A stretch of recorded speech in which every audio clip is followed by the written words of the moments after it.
আন্দোলন একই জায়গায় রয়েছে, সেদিনও আন্দোলন রাস্তায় ছিল, আজও আন্দোলন রাস্তায় রয়েছে। আপনারা দেখতেই পাচ্ছেন যে আন্দোলনের বিরুদ্ধে যারা ছিল, যারা এই তদন্তকে ধামাচাপা দিতে চেয়েছিল, তাদের বিরুদ্ধে সেদিনও যে মানুষ জাস্টিসের দাবিতে লড়াই করেছিলেন, আজও সেই মানুষ জাস্টিসের দাবিতেই লড়াই করে চলেছেন।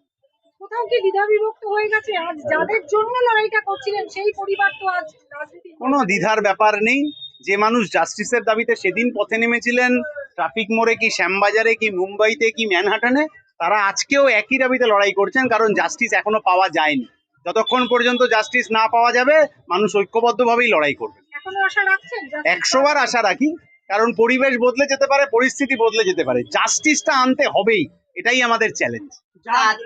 যে মেয়ের দাবিতে আপনি লড়াই করেছিলেন, অ্যারেস্ট হয়েছিলেন, এমন সময় অ্যারেস্ট হয়েছেন, সেই সময় আপনার সন্তান আসছে, সেই সময় আপনি অ্যারেস্ট হয়েছিলেন, সন্তান মুখ দিতে হয়নি, কিন্তু সে আজকে তার মা আজকে প্রার্থী আপনার বিরুদ্ধে। এটা আমার সন্তান বা অন্যের সন্তানের ব্যাপার না। এই সমাজের সমস্ত সন্তান যাতে একটা ভালো সমাজ পায়, তার জন্য আমাদের লড়াই। সেই লড়াই যখন শুরু করেছিলাম, তখন কে কোন রাজনীতি করেন সেটা দেখে শুরু করিনি। যতদিন বাঁচবো ততদিন কে কোন রাজনীতি করেন এটা না দেখেই আমরা এই লড়াই করব।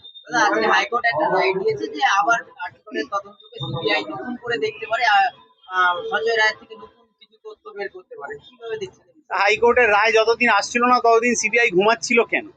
সিবিআই এর কাছে যে 50টা প্রশ্ন করা হলো, তার উত্তর পাওয়া গেল না কেন? সিবিআই হলফনামা বদলে ফেললো কেন? এই প্রশ্নের জবাবগুলো সিবিআই দেবে না বিজেপি দেবে না কোন কেন্দ্রীয় মন্ত্রী দেবে, এটাই তো আমরা জানতে চাই। 9 এপ্রিল কেন রাত দখল?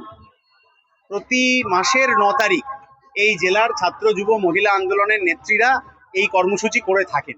এবছর নির্বাচন বলে সেটা একটু বেশি লোকের অ্যাটেনশন পেয়েছে হয়তো, কিন্তু প্রতি মাসের 9 তারিখ এই কর্মসূচি